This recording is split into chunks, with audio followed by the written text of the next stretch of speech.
지난 시간에 이어서 신라의 삼국통일 하겠습니다. 여러분, 지난 시간에 우리는 신라의 삼국통일 과정 첫 번째, 두 번째, 세 번째, 네 번째 단계까지 하고 마지막 삼국통일 이 부분은 하지 않았어요.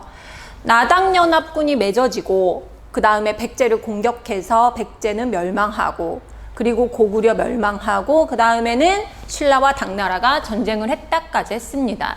중간에 백제와 고구려가 부흥운동을 일으켰다는 것도 했고요.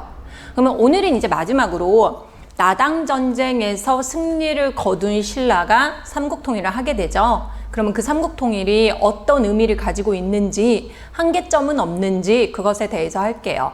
그럼 여러분 이미 동그라미는 그려져 있으니까 자 여기 마지막만 필기할게요. 삼국통일 쓰시고 자 첫 번째 의 이거는 신라의 삼국통일이 어떤 의미를 가지고 있는지 자 두 가지 적을게요. 여러분 만약에 우리가 가정을 해볼게요. 생각해보자. 북한과 우리나라가 통일이 된다고 한번 생각을 해볼게요. 뭐 물론 그 과정에서 여러 가지 문제가 생길 수도 있고 하지만 여러분 뭐가 좋냐면 우리는 더 이상 전쟁이 일어나지 않는 그런 두려움이 없는 그런 나라에서 살 수 있단 말이에요. 마찬가지였을 거야. 맨날 백제 고구려 신라 셋이 싸우는데 그 사이에서 백성들은 항상 전쟁에 동원되고 막 싸우고 그리고 다 누군가는 죽고 이런 환경 속에 살다가 여러분 삼국통일이 되면서 세 나라가 통일이 되면서 이제 싸우지 않는 평화로운 상태가 유지될 수도 있잖아요. 그러니까 여러분 그 자체만으로도 굉장히 의미가 있는 일이었어요. 그래서 쓸게요. 자, 우리 민족 최초의 통일이었다. 자, 최초로 통일 그 자체가 의미가 있다는 거예요. 그러면서 여러분 이때부터 어떻게 되냐면 고구려, 백제, 신라의 각각 다른 문화가 이제 만나죠.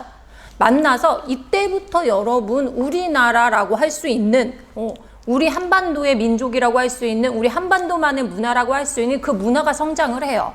그래서 통일신라 이후에 뭐 고려나 조선 등이 이렇게 이어지면서 우리만의 문화가 생긴단 말이야. 그래서 여러분 이걸 뭐라고 표현하냐면 민족 문화 발전의 토대가 되었다 이렇게 표현을 하는 거예요. 그러니까 여러분 중국과는 다른 일본과는 다른 우리나라만의 독특한 문화가 있죠. 그 문화가 이때부터 생겼었다는 뜻이에요. 자 그러면은 반대로 자 잘못한 건 없나 쓸게요. 한 개. 여러분 신라의 삼국통일이 안타까운 점은 두 가지가 있어요. 하나는 여러분 셋이 싸우다가 한 명을 끌어들인 거죠. 자 그래서 여러분 쓸게요. 외세에 자 여기서 말하는 외세는 여러분 당나라죠. 외세에 의존했다. 외세에 의존했다. 물론 여러분 여기에서 만약에 내가 신라 사람이라면 반박할 수도 있어요. 그러니까 뭔 말이냐? 아니 그때 당시에는 고구려, 백제, 신라가 맨날 싸웠고 백제가 맨날 공격을 하니까 어쩔 수 없었다.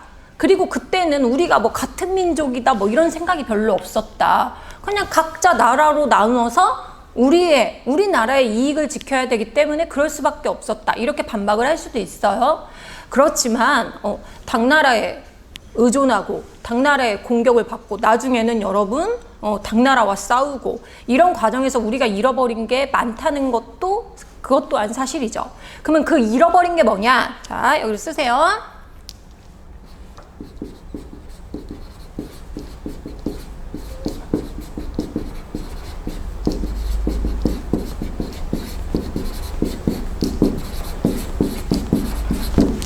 여기서 여러분 자 대동강이라고 선생님이 썼죠.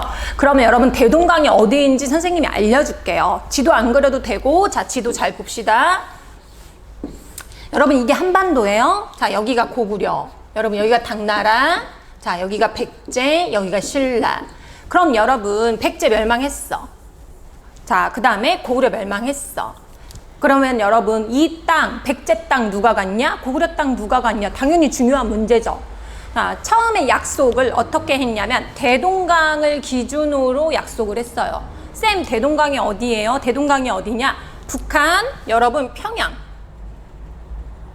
북한의 평양. 여러분 그 평양냉면 할 때 그 평양 맞죠? 자, 여기 평양에는 대동강이라고 흘러요. 대동강. 여러분 서울에 한강 흐르는 거랑 똑같아. 대동강이 흐른단 말이야. 그럼 여기를 기준으로 자, 북쪽은 당나라, 남쪽은 신라가 갖기로 했어요. 그럼 여러분 신라의 영토는 어디냐? 대동강 남쪽. 이만큼이 신라의 영토라는 거예요. 그러면 여러분 어느 나라 땅 다 사라졌어. 어느 나라 땅 다 사라졌어? 고구려 땅 다 사라진 거예요. 그러니까 여러분 이 삼국통일이, 신라의 삼국통일이 의미 있는 건 알겠어. 잘했어. 그렇지만 안타까운 건 사실이죠. 그러면 여러분 한계점도 여러분이 명확하게 알고 있어야 돼요. 그래서 이 두 가지, 잘한 점도 있지만 잘 못한 점도 있다. 이렇게 여러분이 알아놓으면 됩니다. 자, 그러면 여러분 오늘은 여기까지 삼국통일의 과정, 그 다음에 한계까지 전부 다 했어요. 그럼 여러분 어차피 우리가 역사를 되돌릴 수 없으니까 안타깝긴 하지만 통일된 신라가 어떤 모습을 갖췄나, 그리고 어떤 좋은 점이 있었나, 뭐를 잘했나, 뭐를 잘못했나 또 이어서 배우기로 합니다. 신라의 삼국통일 이후에 통일신라의 역사가 어땠는지 지금부터 하겠습니다. 여러분 통일신라에서는 왕은 3명만 기억하면 돼요. 3명. 그리고 그 중에서 제일 중요한 왕은 우리 별표 치고 시작할게요. 여러분 일단 교과서 89페이지 펴시고 네모칸 그리세요. 자, 네모칸 이렇게 노트에 그리는데 자, 무열왕, 문무왕 여기는 자, 만약에 여러분 줄 있는 노트라면 2줄 정도. 그 다음에 신문왕 같은 경우에는 6줄 정도 이렇게 해놓으면 넉넉하게 해놓으세요. 신문왕은 필기할 내용이 많습니다. 그랬다고 생각하고 선생님 이어서 수업을 할게요. 여러분 신문왕 같은 경우가 제일 중요해요. 신문왕이 제일 중요합니다. 그래서 여기는 일단은 별표 치고 시작할게요. 자, 그러면 여러분 시간의 순서대로 우리가 배우니까 우선은 시간의 순서대로 선생님이 설명을 할게요. 왕은 딱 3명만 기억하면 되는데 그 중에 너네가 1명만 기억해야 된다. 나는 1명밖에 못 외워요 하는 사람은 신문왕만 기억해도 괜찮아요. 그러면 여러분 무열왕부터 할게요. 무열왕은 여러분 교과서에 어떻게 표현하고 있냐면 자, 쓸게요.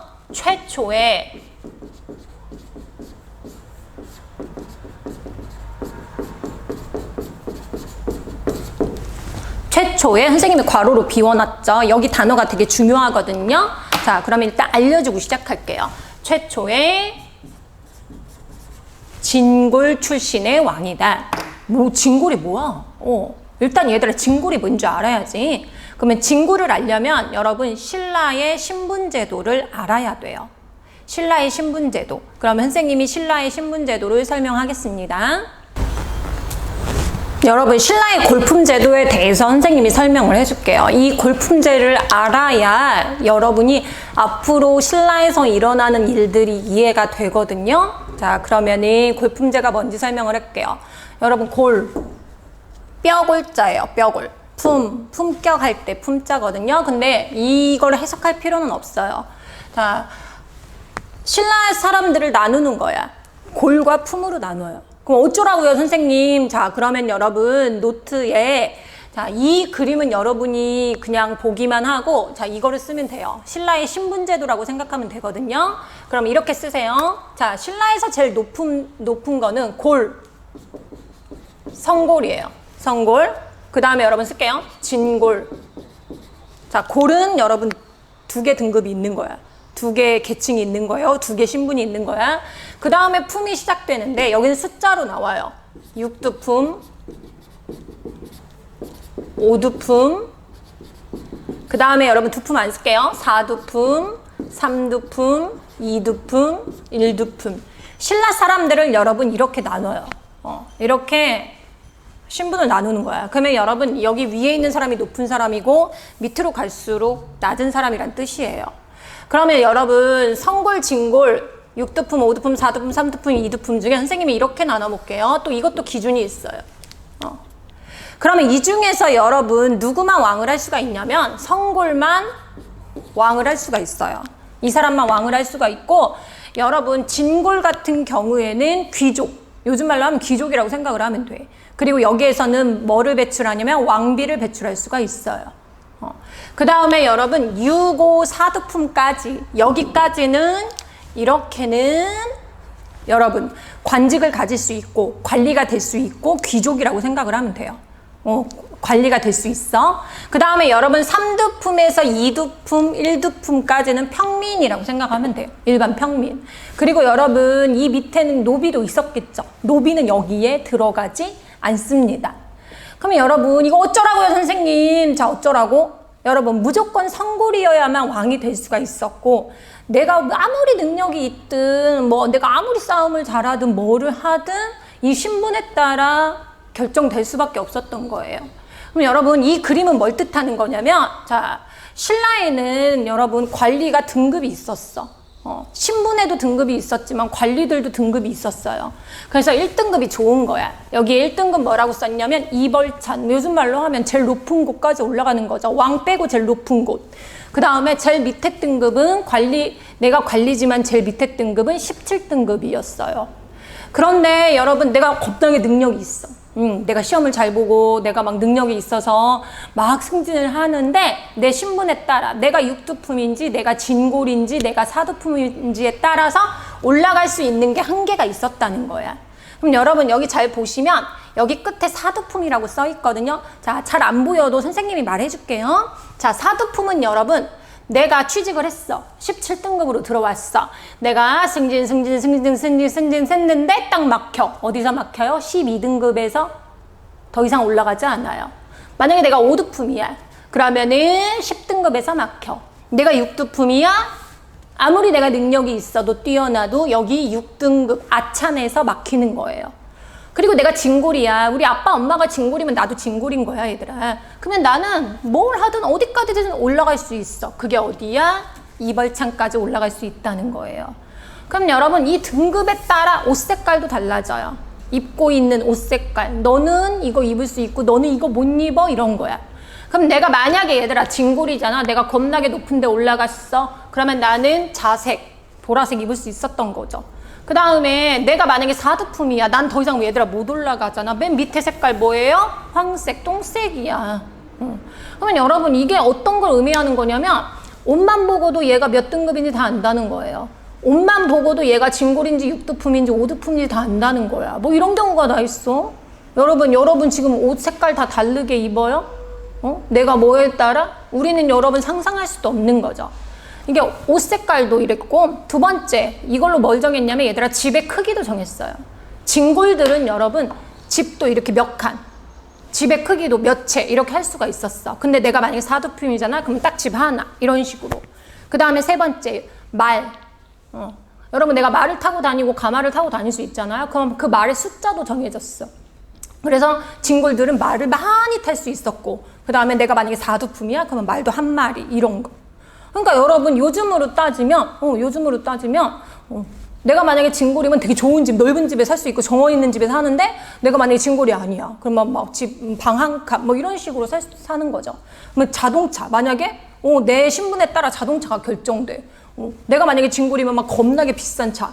그리고 내가 만약에 진골이 아니야. 내가 4두품이야. 하면은 안 좋은 차 이렇게 정해지는 거야. 우리가 듣기에는 굉장히 이상하죠. 뭐 이런 게 다 있어. 내 능력에 따라, 내가 버는 돈에 따라 그렇게 해야 되는데, 신라는 그런 사회가 아니었다는 거야. 그래서 여러분 이거를 이해하세요. 일단은 이 제도를 이해하면은 그 다음 통일신라 내용이 굉장히 잘 이해가 되거든요. 그럼 여기서 포인트는 여러분 일단은 누구만 왕이 될 수 있다? 성골만 왕이 될 수 있다? 기억하세요. 그럼 만약에 성골이 다 죽었어. 성골이 다 죽었어. 그러면 어떡하지? 그 다음 왕 누가 하지? 한번 고민해 보세요. 그러면 여러분 성골이 다 죽으면은 그 다음 왕 누가 할까 생각을 해야 그 다음 내용이 이해가 갑니다. 여러분 통일신라 그 다음 내용. 그 다음에 여러분 동그라미 하나 칠래요? 자, 여기 계층 중에서 제일 중요한 계층이 누구냐면, 자 쓰세요. 동그라미 칠게요. 6두품. 왜 중요해요 선생님? 진골도 아니고 성골도 아닌데. 여러분 육두품 같은 경우에는 일단은 골은 아니지만, 성골 진골은 아니지만 얘네 중에서는 제일 높죠. 그리고 꽤 높은 곳까지 올라가. 6등급까지 올라가거든. 그리고 이 사람 중에 굉장히 똑똑한 사람들이 많았어요. 그런데 가만 보니까 진짜 나는 당나라 유학까지 갔다 오고 겁나게 똑똑하고 잘났는데 저 멍충한 엄마 아빠가 진골이라고 진골로 태어나서 저 멍충한 애들이 나보다 높은 자리에 있는 거야. 이런 거에 대해서 굉장히 나중에 불만을 갖거든요, 육두품이. 그래서 통일신라가 변하게 돼요. 그래서 여러분 육두품을 일단은 오늘은 자세히 모르더라도 육두품 이 정도만 기억해도 나중에 수업 듣는데 좀 도움이 될 거예요. 그럼 육두품 기억하세요. 자, 다시 정리. 여러분 골품제 같은 경우에는 신라의 신분제도였다. 골과 품으로 나눠져 있다. 자, 왕과 왕비는 성골, 진골. 그 다음에 나머지 품들은 6, 5, 4, 3, 2, 1 이렇게 나눠져 있다. 이 정도 기억하시고 왕은 누구만 될 수 있다? 성골만 될 수 있다. 자, 이 정도 기억하면 됩니다. 그럼 통일신라 역사 이어서 할게요. 골품제에 대해서 설명을 들었으니까 왜 이렇게 됐는지 선생님이 이어서 설명을 할게요. 여러분, 무열왕 같은 경우에는 성골이 아니었어. 그러면은 원래대로 한다면은 왕이 될 수 없었겠죠. 왜? 신라는 성골만 왕이 되니까. 그런데 성골이 사라졌어요. 왜 사라져요? 선생님, 성골 왜 사라져요? 어디 갔어요? 더 이상 그 자손의 자손이 이어져야 되는데 더 이상 그 자손이 이어지지 않았던 거죠. 여러분, 자, 무열왕 전에 누구였냐면, 자, 쓸게요. 선생님이 여러분은 안 써도 돼요. 무열왕 전에 진덕 여왕이라고 있었어요. 여러분, 왕은 왕인데 여왕이지. 자, 진덕 여왕 전에 누구였냐면 선덕 여왕이었어요. 여기도 여왕. 그러면 선덕 여왕 전에 누구였냐면 진평왕이라고 있었어요. 그러면 여러분 이거 외우지 않아도 되고 쓰지 않아도 됩니다. 자, 시험과는 관계가 없어요. 여러분 진평왕 같은 경우에는 성골이었어. 나 성골. 그런데 진평왕에게는 아들이 없었던 거야. 그러면 성골인 아들이 없어. 어떡하지? 그럼 진골한테 넘어가? 안 돼. 그럴 순 없어. 무조건 왕은 성골이 해야 돼. 진평왕에게는 딸이 있었어요. 그래서 딸에게 넘겨줍니다. 자, 딸 성골. 근데 선덕 여왕에게도 아들이 없어. 자, 딸이 없어. 자손이 없었어요. 그래서 동생인 진덕 여왕에게 넘어가요. 그런데 여러분 이제는 동생도 없고 자식도 없고 아무도 없게 되는 거야. 성골이 완전 사라진 거죠. 그럼 안 되겠다. 성골이 완전 사라졌으니까 성골 아래에 있는 진골이 왕을 하자. 그때 당시에 가장 세력이 있고 가장 왕족과 가까운 사람이 바로 무열왕이었어요. 여러분 무열왕 김춘추 들어봤을 거예요. 나당연합 할 때 직접 당나라로 가서 서로 연합을 맺었어. 어느 정도 성과도 있죠. 그리고 김춘추 같은 경우에는 왕족과 가장 가까운 사이였어요. 핏줄로도 봤을 때 성골이랑 가장 가까웠어. 그래서 결국은 김춘추에게 왕위가 넘어가게 됩니다. 진골 출신의 왕 이 정도만 기억하면 돼요. 그러면 여러분 나당연합 맺었을 때부터 알았듯이 여러분 김춘추는 무열왕은 뭔가 하겠다는 그런 의지가 있었죠. 그래서 자 전쟁을 시작합니다. 통일 전쟁을 시작해요. 그래서 이 사람의 업적은 뭐냐면 자 나당연합군 맺었었잖아. 그래서 백제를 멸망시켜요. 백제를 멸망시키고 그리고 나서 여러분 죽습니다. 태종 무열왕 죽고 그 무열왕 다음에 누가? 그 아들인 문무왕이 이어받아요. 그러면 문무왕은 얘들아 이걸 이어받아서 계속 통일전쟁을 해요. 아직은 고구려가 멸망한 상태가 아니었거든요. 백제 멸망하고 그 다음에 문무왕이 넘겨받아서 통일전쟁을 계속 수행해요. 그래서 여러분 쓸게요. 고구려 멸망시키고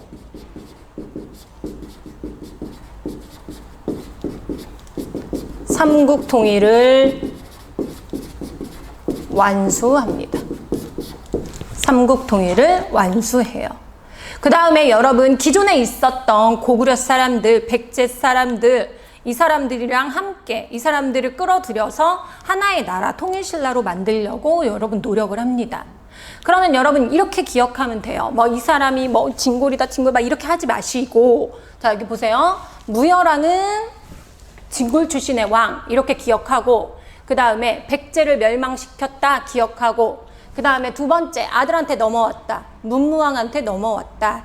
그리고 이 문무왕 같은 경우에는 통일을 완수했다. 삼국 통일을 완수했다. 이렇게만 기억하면 돼요. 그럼 여러분 세 번째 신문왕이 제일 중요해요. 이 사람은 여러분 그 앞으로 공부하는 역사 공부하는 데 있어서 통일신라에서 가장 중요한 인물이에요. 왜냐하면 여러분 생각해 보세요. 나에게 아버지가 나한테 물려줬어. 아버지가 나한테 물려줬는데 이 땅이 원래 요만한 신라 땅이 아니라 엄청 커진 통일을 한 대단한 나라를 물려줬단 말이에요. 그러면 얘들아 이 나라를 물려받았어. 그럼 이 사람이 어떻게 해야 되는지, 어떻게 행동을 했는지 굉장히 중요하겠죠. 여러분 생각해 보세요. 너네 만약에 우리 할아버지, 우리 아버지가 엄청 열심히 일을 해가지고 돈을 엄청 많이 벌어서 막 대기업을 만들어서 나한테 물려줬어. 나는 재벌 3세야. 이렇게 생각해 보세요. 그럼 두 가지 방법이 있지. 하나는 내가 이 기업을 더 크게 키운다. 이게 첫 번째 방법. 두 번째는 이 돈을 다 탕진한다. 이 두 가지 방법이 있잖아. 그러면 신문왕 같은 경우에는 어떤 케이스였냐면 내가 이 나라를 물려받았어. 자, 물려받았지만 여러분 나라가 커지긴 커졌지만 처음에는 굉장히 혼란스러웠겠죠. 생각해 보세요. 고구려 사람 들어왔지, 백제 사람 들어왔지. 그리고 더군다나 몇 년 전까지 전쟁하던 사이였지 하니까 난리 버거졌을 거 아니야. 근데 이거를 여러분 통제하고 안정시키고 그리고 더 좋은 통일신라를 만들기 위해서 노력을 한 인물이라 정말 중요한 인물입니다. 그럼 여러분 신문왕이 이거를 안정시키기 위해서 뭐를 했는지가 시험 포인트거든요. 보통 여기에서 많이 출제가 돼요.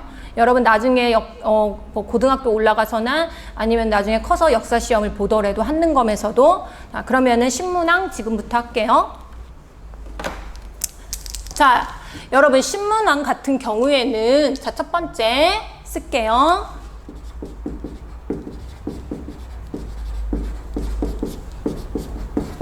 신문왕이 맨 처음에 왕권을 물려받았다? 그럼 여기까지도 좋아.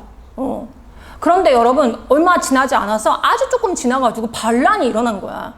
근데 어느 나라나 여러분 반란이 일어날 수 있어요. 근데 신문왕이 완전 충격을 먹었어. 왜요 선생님? 왜 충격을 먹었냐면 여기 선생님이 썼지. 김흠돌이라고. 김흠돌.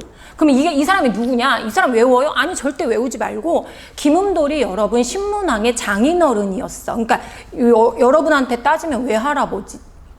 이렇게 되는 거지. 그러니까 장인어른이었다? 근데 얘들아 김흠돌이 내가 가장 믿는 우리 장인어른이 우리 와이프의 아빠가 반란을 일으킨 거야. 그러니까 신문왕은 그때부터 어떤 생각을 하게 되냐면 나랑 가장 가까운 사람도 이렇게 반란을 일으킬 수 있구나. 왕권이 강하지 않으면 언제든지 내 자리는 뒤집히고 나는 위험해질 수 있구나 이런 생각을 해요. 그래서 이때부터 어떤 생각을 하냐면 강력한 왕권을 만들기 위해서 노력합니다. 자, 그러면 여러분 일단은 이거는 이렇게 쓸게요. 김흠돌의 나는 여러분 진압이 됐어요. 자, 그리고 강력한 왕권을 만들기 위해서 어떤 정책을 실시했는지 여러분 설명할게요.